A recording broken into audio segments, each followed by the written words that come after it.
The sky over planet Krelon was dark and dusty. Twin moons floated above like silent watchers. The Kreel Empire had ruled this system for over 100 years. No one dared to fight them now. Every planet, every species, every voice had been crushed under their power. But on this night, something unusual happened. A small ship broke through the atmosphere. It was not a warship.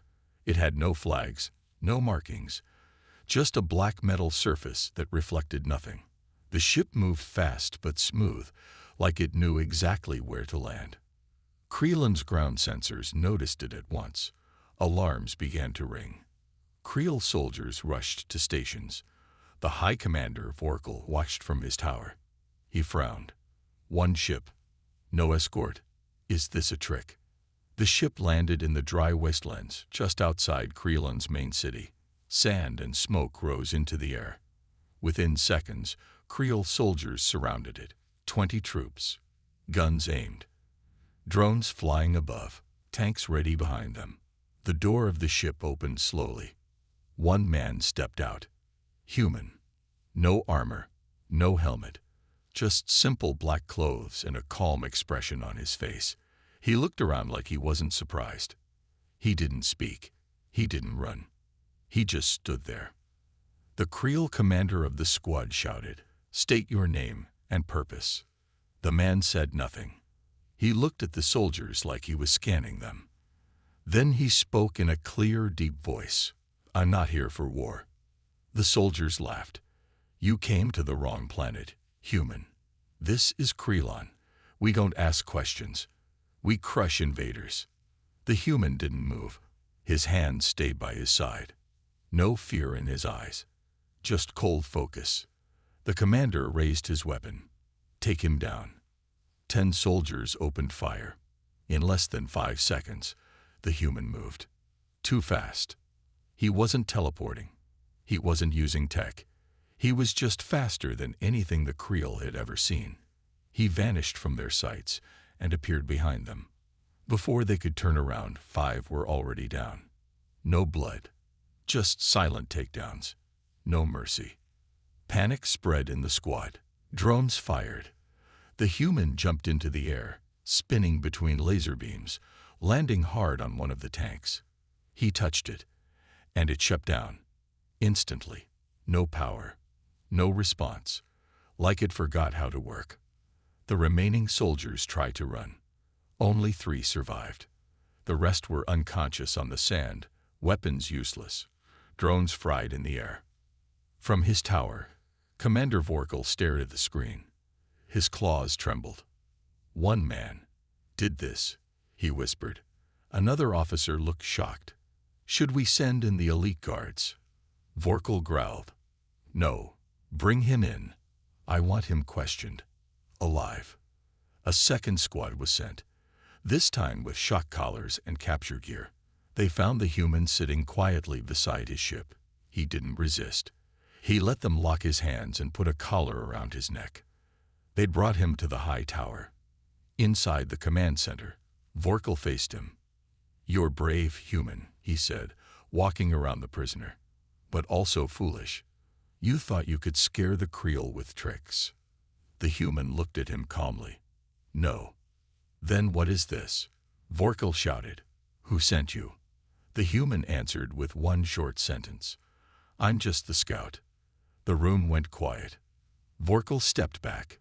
"What do you mean, scout?" The human leaned forward slightly. His voice stayed calm, cold, controlled. "I came to observe. I came to test you. And you failed." Vorkal slammed his fist on the table. "We destroyed your people. The humans are extinct." The prisoner looked into his eyes. "No, you destroyed farmers, colonists, civilians. You never met our real defense." Vorkal laughed. "You think we fear your kind." The human smiled for the first time. "You will." Then the lights flickered. The tower shook for a second, only for a second, but enough to scare everyone. No bombs, no attack, just a signal. Something had arrived in orbit, but nothing showed on their screens. No ships, no signatures, only silence. Vorkal shouted, "What is it? What's causing the blackout?" An officer screamed from the other room, "Sir, something's watching us. We don't know what it is, but it's above us." The human stood up, his collar unlocked by itself. His hands were free. "You should have listened," he said. He walked out of the room slowly, and no one dared to stop him. Outside, Creel citizens looked up. The sky had turned darker. Not night dark. Something was blocking the stars. A shape, a shadow, a warning. The scout had done his job. And now, the real force was coming. The sky over Krelon remained dark. Not like night. This was different. Heavier. Colder. Something massive was up there, blocking the stars. But no one could see it clearly. No signals. No scans. Just silence. Inside the command tower, Commander Vorkal shouted orders. "Find that human. Kill him now." But no one moved. The soldiers had seen what he did, how fast he was, how easily he broke their machines. He wasn't a normal soldier, and his last words echoed in everyone's mind. "I'm just the scout." Now they were afraid. The scout had vanished. No cameras could track him. His ship was gone too, like it had melted into the ground. And yet, strange things started happening all over Krelon.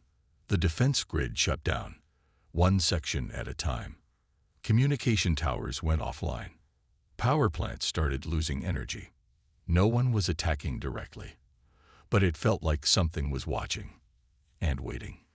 Vorkal slammed his fist on the screen. "I want patrols in every zone. Double security. No one sleeps until that human is dead." 3 hours later, a patrol unit in Sector 9 went silent. No radio. No signal. The next unit was sent. They found the first team scattered across the sand. Not dead, just unconscious. All weapons melted. All drones shut down.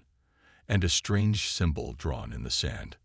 A single circle with 3 lines. The Creel had never seen it before. But to humans, it was the mark of Recon Unit HFY. A warning. Back in the command center, Vorkal started to understand something terrifying. The scout wasn't here to escape. He was here to test them.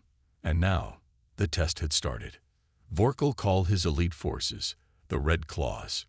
Trained killers. No fear. No mercy.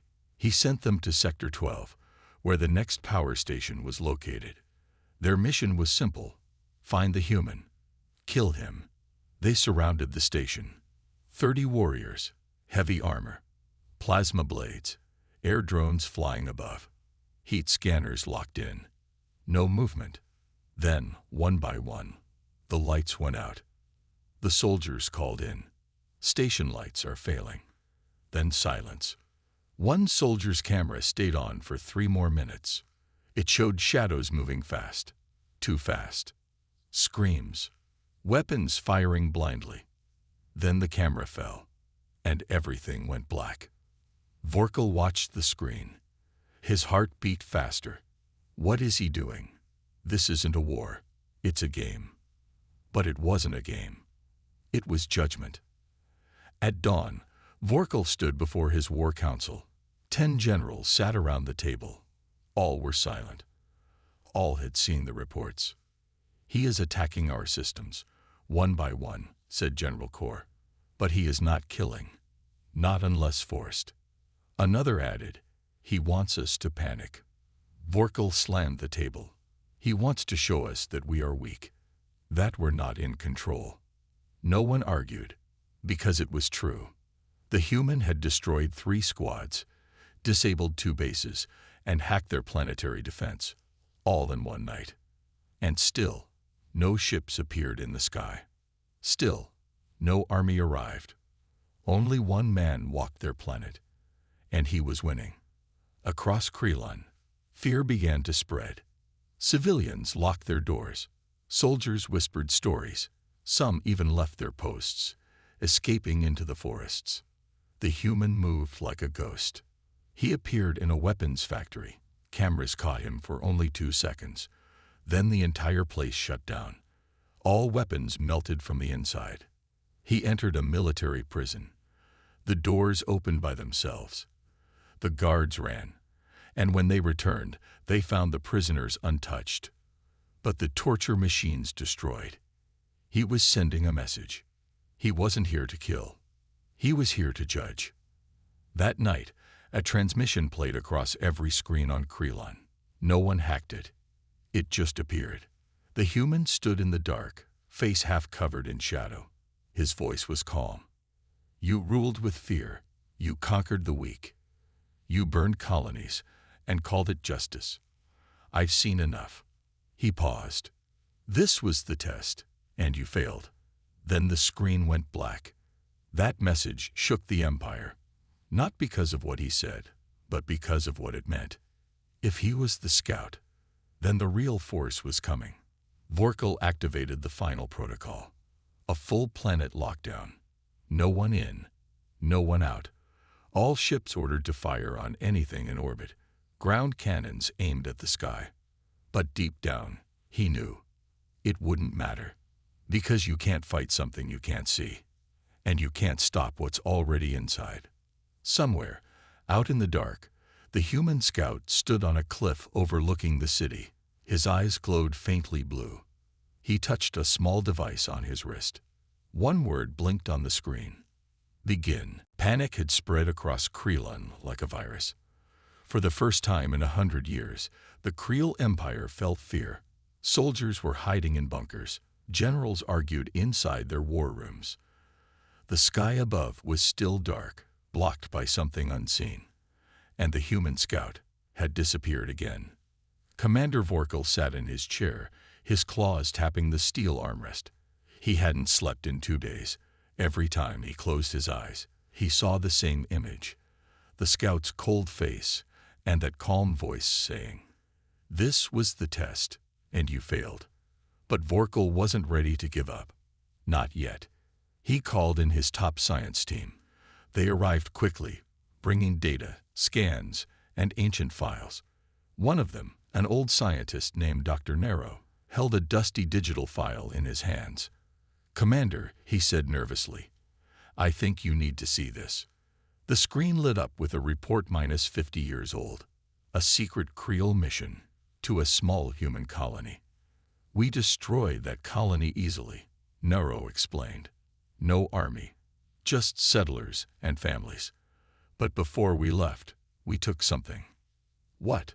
Vorkal asked. Nero zoomed in on the report. "A child." The room went silent. "A human child," Nero said, "barely alive. But his body had strange readings.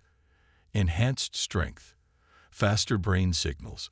We brought him back to study." Vorkal narrowed his eyes.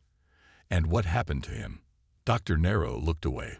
"We lost him 20 years ago. He escaped the lab, killed 6 guards and vanished." Now, Vorkal stood up slowly. "You're saying that child grew up?" Nero nodded. "If it's the same one, he's not just a soldier. He's something more." Vorkal felt a chill run down his spine. All this time, they thought they were fighting a human. But maybe this was something new. Far away from the city, deep inside the snowy mountains of Krelon, the scout stood in a small cave. He was alone, except for a small projection floating in front of him. A blue hologram of a human face, calm, old, and wise. "You've done well," the voice said. The scout nodded. They failed the test. Their cruelty is deep. Their empire runs on pain. "Then it's confirmed," the voice said. "The fleet will arrive in 3 cycles." The scout looked out toward the city. Lights blinked in the distance. "There are innocents among them," he said. "Civilians, workers, children. Not all of them deserve what's coming." "That is not your decision," the voice replied. "Your mission is complete. Return." But the scout didn't move. "I was one of them," he said quietly. "They took me. They changed me, but I'm still human." The hologram paused. "You've become more than that." You are a weapon now. The scout looked down at his hands. Strong, fast, deadly, but tired. I want to give them a choice, he said. One last chance. The voice went silent, then disappeared. The scout was alone again. Back in the Creel Tower, Vorkal made a decision.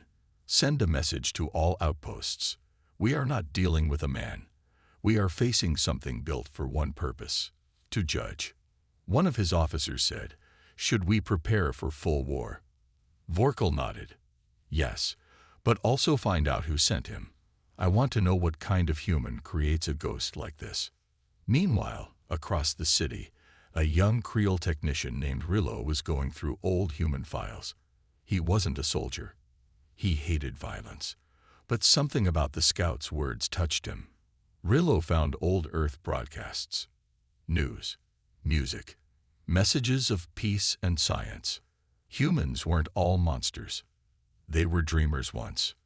And this scout, maybe he was sent not just to destroy, but to remind them what they had become. That night, the scout walked into a refugee camp outside the city. No one saw him come, but everyone felt something change. The sick were healed. The broken machines were fixed. A child who hadn't spoken in a year suddenly said, "Thank you." The scout placed a small device on the ground. A message played in soft light. To those who do not follow cruelty, leave now. You have 3 cycles. This city will not stand after that. Then he vanished into the shadows. The next morning, Vorkal saw the message. He roared in anger. He dares to threaten us. But his generals were silent, because secretly, even they wondered, what if he was right? And above them all, the sky began to crack. Not with sound, not with fire, but with something worse. Silence. A hole in the stars opened, and through it, something massive began to arrive. And this time, it wasn't just the scout. The sky was changing again. High above the planet Krelon, the stars were gone. In their place was a silent darkness, too perfect, too clean. The Creel Empire had thousands of ships, but none could explain what this was. No engine sound, no energy signals, just presence.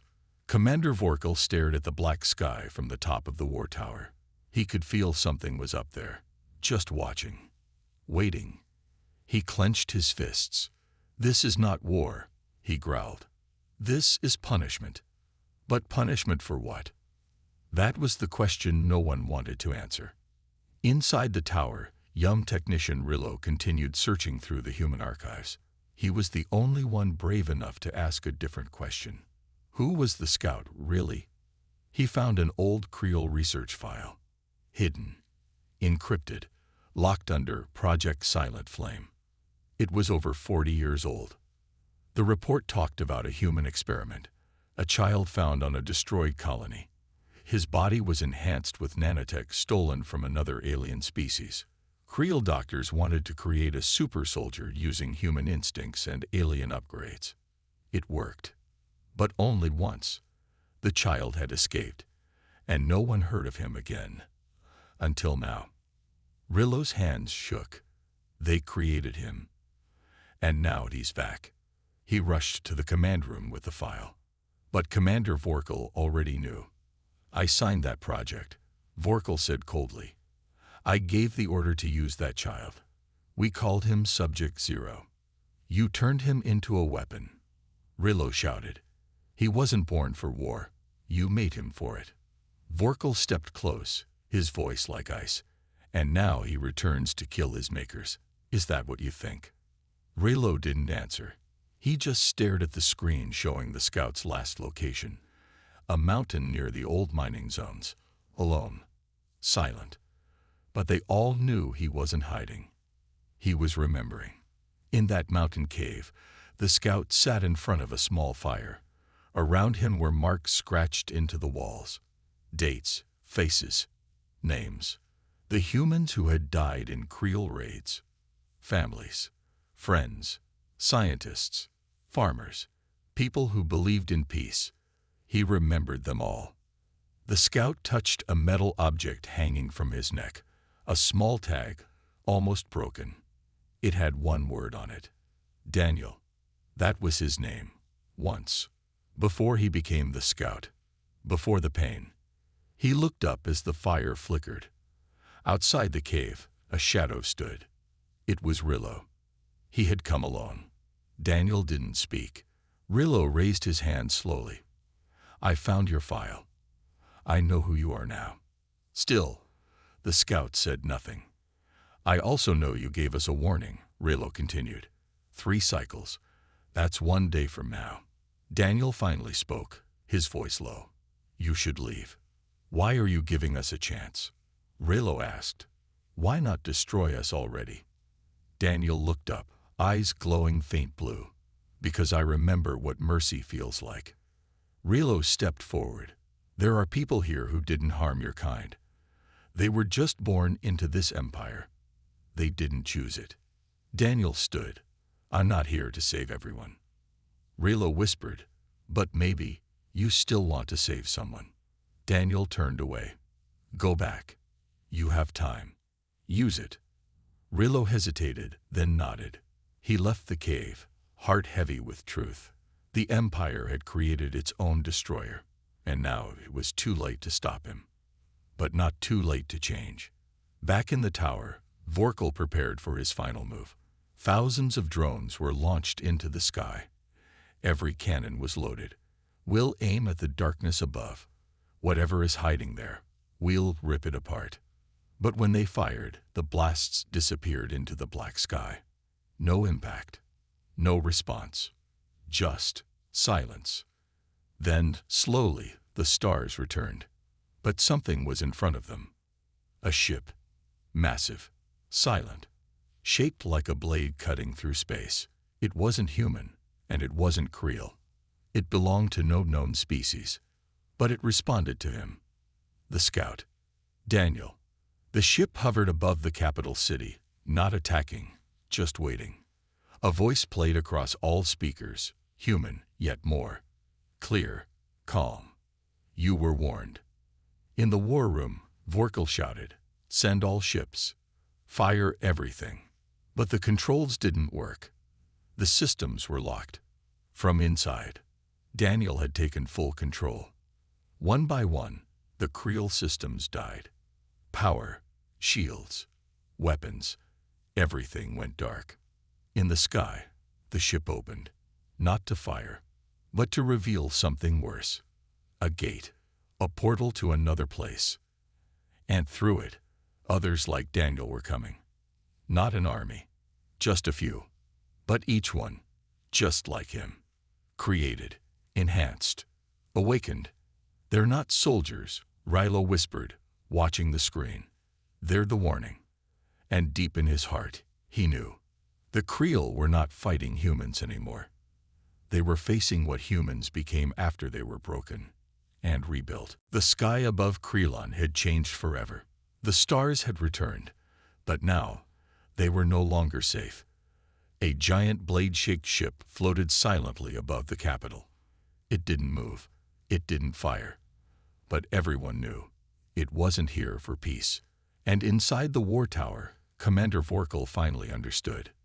This wasn't a war. This was judgment. Below the ship, people ran through the streets. Civilians packed their bags, trying to leave. But nothing worked. Ships wouldn't start. Roads were blocked. It was like the entire planet had been frozen. Controlled. By him. The scout. The human. The one they thought they could kill. Daniel. He had given them 3 cycles. 3 chances to leave or change. Now, time was over. In the war room, Vorkal stood with his generals. This is our last stand, he said. We defend Creelon, no matter what. But no one answered. Because fear had taken root. Not just fear of death, but fear of truth. They created Daniel.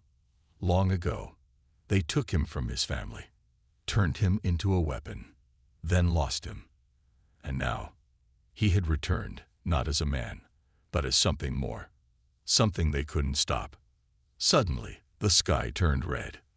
One of the cities near the mountains exploded, not in fire, but in light. A strange energy pulse wiped out the whole defense grid, but left the people alive. No deaths, just silence. Then the message played again across every screen. The same calm voice. Daniel, this is the beginning. I gave you a choice. You chose power. Now I take it away. In the darkness, another figure stepped out of the blade ship above. A second human, different from Daniel, but just as powerful. A woman. Her eyes glowed bright gold. She dropped from the ship like a falling star and landed in the middle of a military base. She didn't speak. She just walked forward. The Creel soldiers opened fire. Nothing touched her. The bullets melted in the air. Drones exploded before reaching her. When she reached the command gate, she touched the wall, and the whole base shut down. Just like that. No death, no screams, just silence. And this was happening across the planet. One by one, the judges arrived, all human, all enhanced, each one sent to shut down a part of the empire. They didn't kill, but they broke everything. Factories stopped.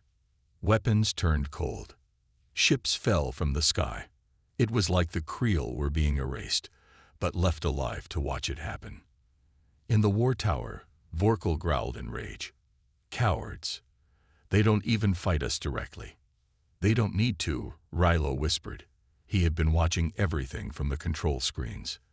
They already won. Vorkal turned to him. What do you mean? Rilo pointed at the screen.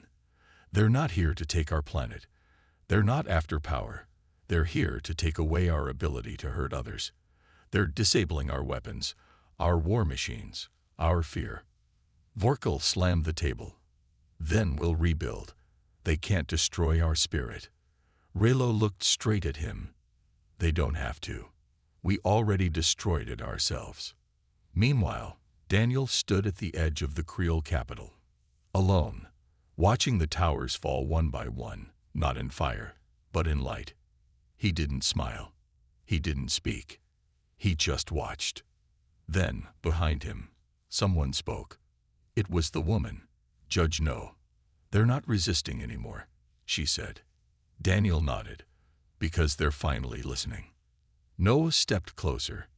And after this, we leave, Daniel said. We don't rule. We don't stay. But what if they attack again? Noah asked. Daniel's eyes stayed on the city.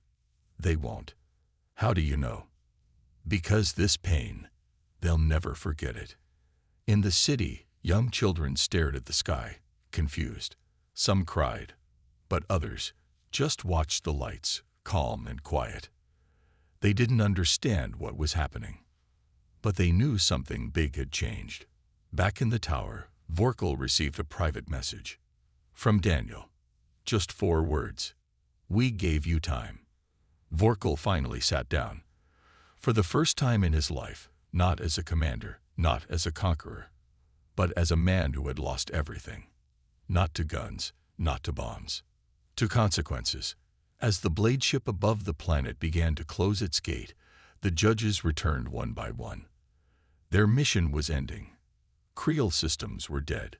The Empire's voice had been silenced. Daniel stood at the top of a mountain now, wind in his hair, eyes on the stars. He opened a small device and recorded one final message. We don't come to conquer. We don't come to rule. We come only when the innocent cry out. And no one listens. He pressed send. The ship's gate pulled him in silently. And just like that, they were gone. But the Creel would never be the same again. Because this time, the war wasn't about territory. It was about justice.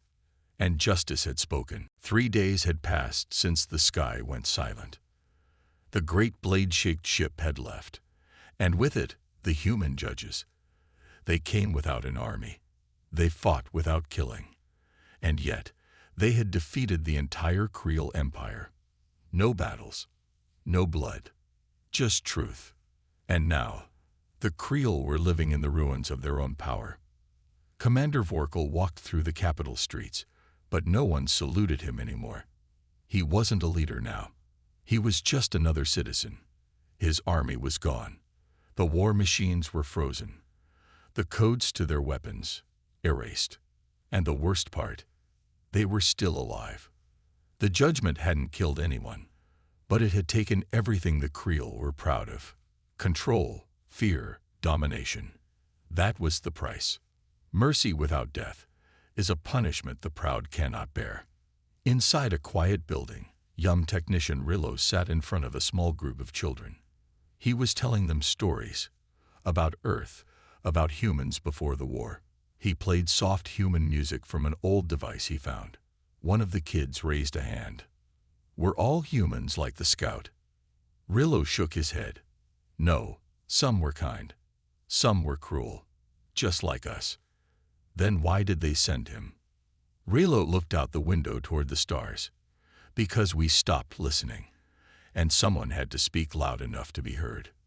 Far away from the capital, in a cold prison underground, a secret door opened.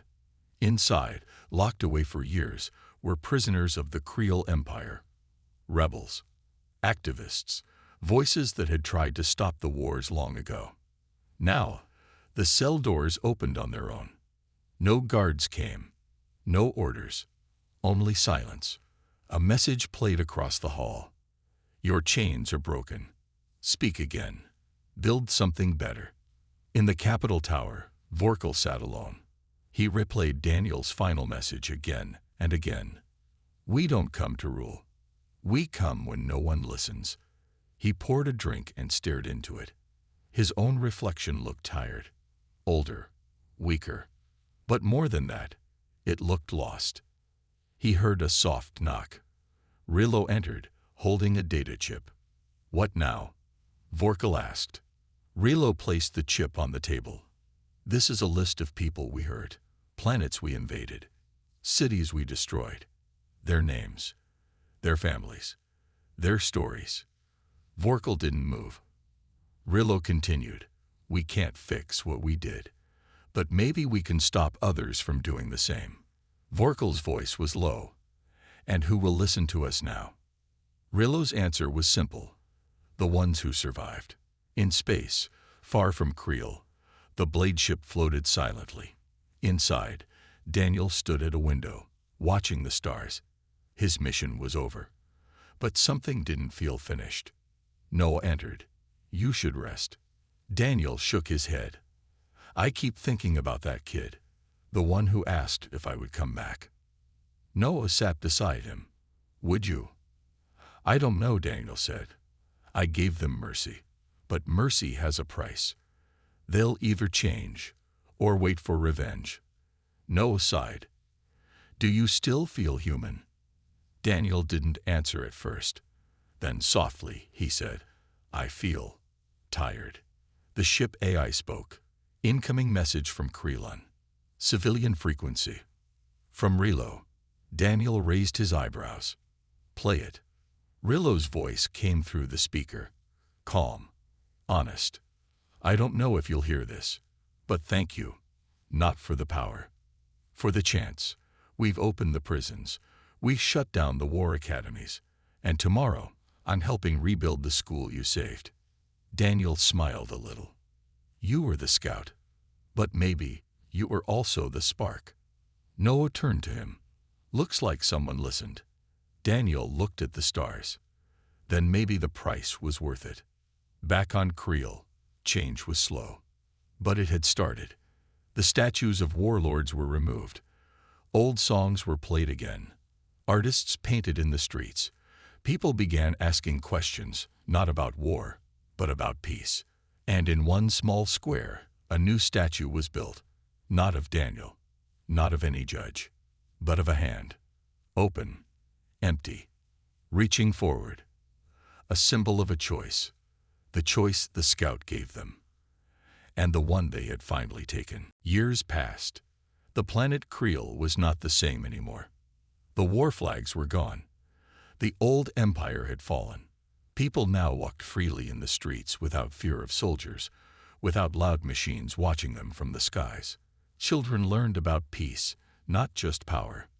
They were told the story of a lone human scout, a man made into a weapon, but who chose not to destroy. Instead, he gave them a warning, a chance, a choice. And now, Creel had changed. But the memory of what happened never faded. Up in the sky, every citizen could still see the burned line across the stars, the space where the giant blade ship once stood. They called it the Mark of Mercy. In the city center, Rillo stood on a small stage. His voice was clear, his eyes calm. "It's been 10 years," he said, "since the scout came, since our machines died, since our silence began. And from that silence, something else was born. Hope."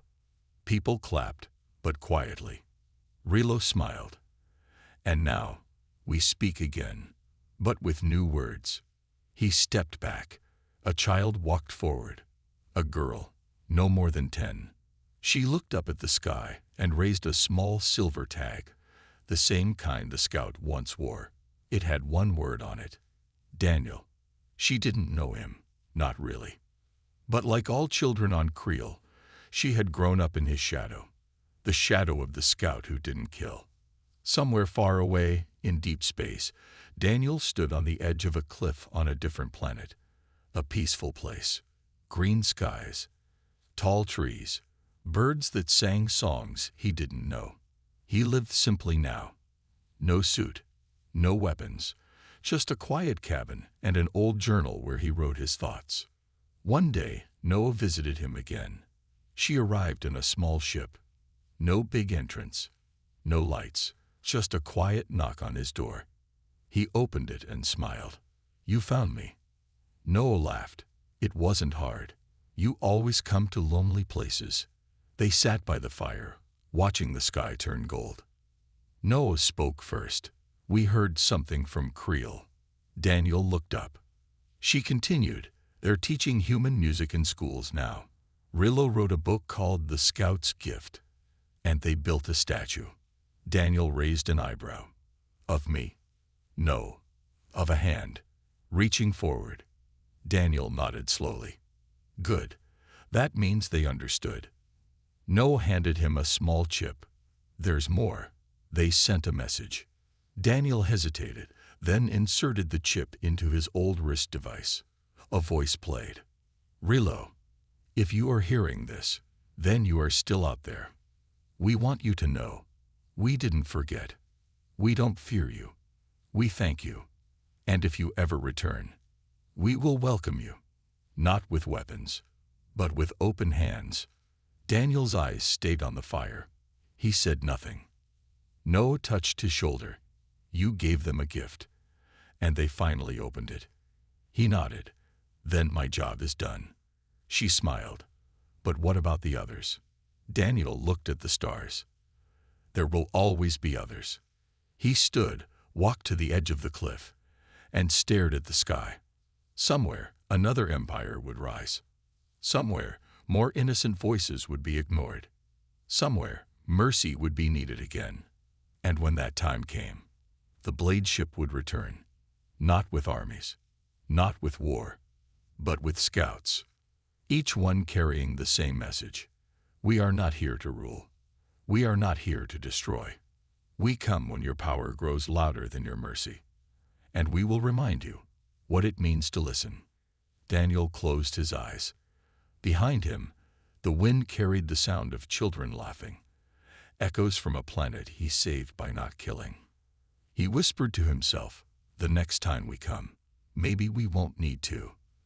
Then he turned toward the small ship. It was time to move again. To the next world. To listen. To watch. To wait.